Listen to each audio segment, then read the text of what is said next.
দুই দেশের কোনো একটি দেশ হামলার শিকার হলে যৌথভাবে জবাব দেবে সৌদি আরব ও পাকিস্তান। প্রতিরক্ষা সহযোগিতা বাড়ানো এবং যে কোনো আগ্রাসনের বিরুদ্ধে যৌথ প্রতিরোধ গড়ে তোলার লক্ষ্যে কৌশলগত যৌথ প্রতিরক্ষা চুক্তি সই করেছে সৌদি আরব ও পরমাণু শক্তিধর দেশ পাকিস্তান। চুক্তিতে বলা হয়েছে, কোনো একটি দেশের ওপর যে কোনো আগ্রাসনকে উভয় দেশের ওপর আগ্রাসন হিসেবে গণ্য করা হবে।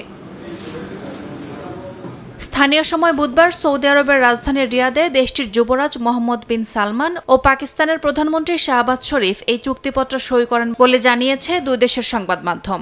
এ সময় উপস্থিত ছিলেন পাকিস্তানের সেনাপ্রধান ফিল্ড মার্শাল আসিম মুনির, যাকে দেশটির সবচেয়ে ক্ষমতাধর ব্যক্তি হিসেবে বিবেচনা করা হয়। আনুষ্ঠানিক এ চুক্তি দুই দেশের দীর্ঘদিনের নিরাপত্তা অংশীদারিত্বকে আরও দৃঢ় করবে বলে ধারণা তাদের। কাতারের দোহায় হামাস নেতাদের ওপর ইসরায়েলের বিমান হামলার পর মধ্যপ্রাচ্যের দেশগুলোতে নতুন করে দেখা দেয় উদ্বেগ উৎকণ্ঠা। পশ্চিমা সামরিক জোট ন্যাটোর আদলে মুসলিম দেশগুলোর মধ্যে সামরিক জোট গঠনের উদ্যোগের আহ্বান জানায় ইরাক। এমন প্রেক্ষাপটে দুই মুসলিম দেশের মধ্যে যৌথ প্রতিরক্ষা চুক্তি ব্যাপক কৌশলগত গুরুত্ব বহন করছে বলে মনে করেন বিশ্লেষকরা।